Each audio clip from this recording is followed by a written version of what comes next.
மரியாதைக்குரிய பாரத பிரதமர் முப்படை தளபதிகள் வீரர்கள் உயிரை பணயம் வைத்து ஆபரேஷன் செந்தூரை நடத்தி காண்பித்திருக்கிறார்கள்.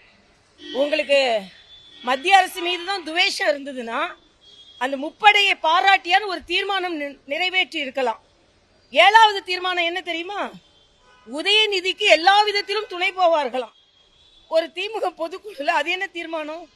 அப்போ முப்படைகளுக்கு என்னொன்னு கேட்கிறேன், உங்க கட்சியை சார்ந்த கனிமொழி அவர்களுக்கு ஒரு மிகப்பெரிய அங்கீகாரத்தை கொடுத்து அவர்கள் ஆபரேஷன் செந்தூரை போய் உலக நாடுகளில் சொல்லும் பொழுது தமிழக மக்களுக்கு அதை பற்றி ஒரு நன்றியுணர்வோடு ஒரு நிச்சயமாக ஒரு தீர்மானம் நிறைவேற்றப்பட்டிருக்க வேண்டும்.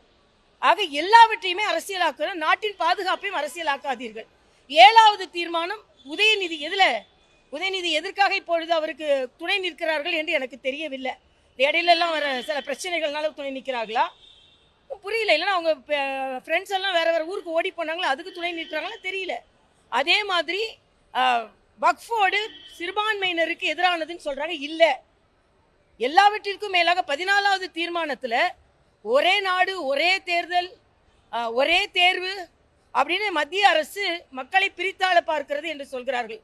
ஒரே குடும்பம்னு வைக்கலையே.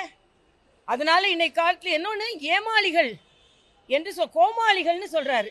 நீங்கள் ஏமாளிகளாக போகிறீர்கள். எதிர்கட்சிகளையும் அந்த கூட்டணியும் சொல்லும் பொழுது சற்று நாகரிகமாக சொன்னா நல்லதுன்னு நினைக்கிறேன். அப்படிப்பட்ட நீங்கள் காங்கிரஸ்க்கு அடிபணிந்திருக்கிறீர்களா?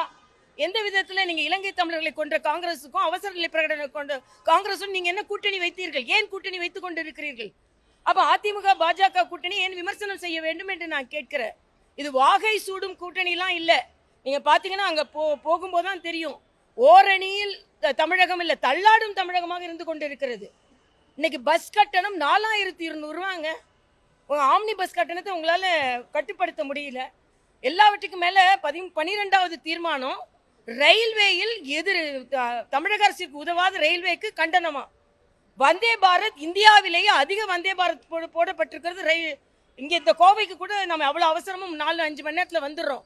அதனால வேண்டுமென்றே காழ்ப்புணர்ச்சியோடு கொடுக்கப்பட்ட தீர்மானங்கள், குறிப்பாக செந்தூர் ஆபரேஷனுக்கு அந்த ராணுவத்தில் உள்ள வீரர்களுக்கு பெண்களுக்காவது நன்றி சொல்லியிருக்க வேண்டும் என்பது எனது கருத்து. மத்திய அரசின் முடிவில் மத்திய அரசு இந்த திட்டத்தை நீங்கள் செயல்படுத்தினால் அதற்கான நிதி ஒதுக்கப்படும். எந்த திட்டத்தை நிதி ஒதுக்கலாம் அந்த திட்டம் தானே நிதி ஒதுக்கப்படும். அது எல்லாரும் சொல்றதுதான். இல்ல இதுல கண்டன தீர்மானமான்னு தெரியல. இவ்வளவு கண்டனங்கள் தேவையில்லை. நீங்க கன்ஸ்ட்ரக்டிவா இருங்க, டிஸ்ட்ரக்டிவா இருக்காதுங்க என்ன கேட்டா. அதனால கண்டனத்திற்காகவே ஒரு பொதுக்குழு போட்டு கண்டனத்திற்காகவே தீர்மானம் போட்ட மாதிரி இருக்கு. நாம தமிழகத்தை மேம்படுத்துவதற்காக தீர்மானங்கள் போட்டால் நல்லது என்பது எனது கருத்து. இல்ல அது அவங்க கட்சி கொடுத்திருக்காங்க. ஆனா அவர் எதற்காக ஆரம்பித்தார் கட்சியை? திராவிட முன்னேற்ற கழகத்தை ஒழித்து கட்டுவதுன்னு சொல்லி தான் கட்சி ஆரம்பித்தார்கள். இன்னைக்கு அவருக்கு கூட சேர்ந்து இருக்கிறாங்க. அதனால இதெல்லாம் சந்தர்ப்பவாதம். செய்திகளை உடனுக்குடனும் துல்லியமாகவும் தெரிந்து கொள்ள சப்ஸ்கிரைப் பண்ணுங்க.